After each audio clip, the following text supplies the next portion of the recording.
Not so fast, Dad. Telling your kids you're grounded may soon be illegal thanks to a court ruling right here in New York City. It started when one mother locked herself in a room with her kids for more than an hour.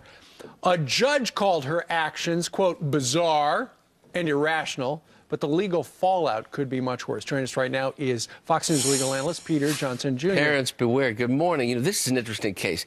This involved a woman in a shelter here in Manhattan who got into a dispute with a caseworker, and so she had the children stand in front of the door, and she locked the door, and the children, her 5 children, and her and the caseworker, another person, were in the room for 80 minutes. She was arrested for unlawful imprisonment of the children, and her lawyer brought an action in the criminal court here in New York and said, no, I don't think this is criminal. This is the conduct of a parent, reasonable, maybe unreasonable, but not criminal. And the criminal court judge, a bright guy, a guy named Judge Stattinger, who's a professor up at Columbia Law School also, said, no, I think this meets the standard of criminal behavior following cases that we've seen in Arizona and Iowa and in the New York State Court of Appeals. So the issue becomes, is the government invading the rights and responsibilities of parents too much? This is not a situation where the child was actually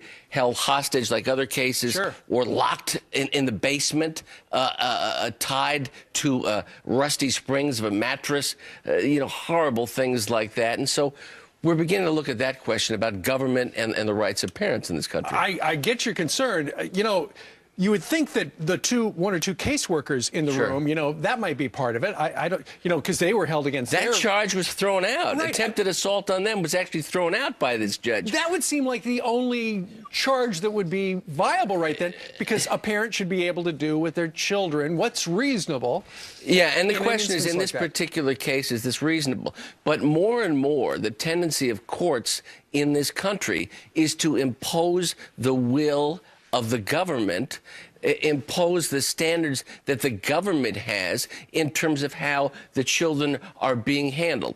What, hypothetically, what if a child was brought to a Tea Party rally, or a child was brought to the Bundy rally out west, or a child was brought to some situation where he didn't want to be, and he went to a social worker and said, I was held against my will. I was brought here by my parent when I didn't want to be there. And the government says, you know, child, you shouldn't be at the Tea Party. You shouldn't be at the Bundy rally. That's child abuse. That's child abuse. That's unlawful imprisonment. That's endangerment.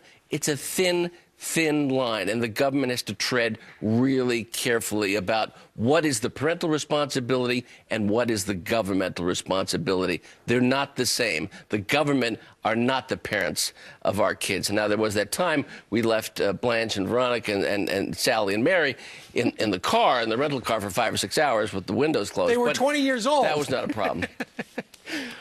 This is a troubling case. I hope some other judge I'd like to know what people think about this. Write us on this. This is really interesting. Do we need the nanny court now to tell us what we can and cannot do with our children if it's reasonable? All right. Thanks, Steve. Peter Johnson, thank you very much. Good to see you. That was a rental car? I thought you owned it. All right.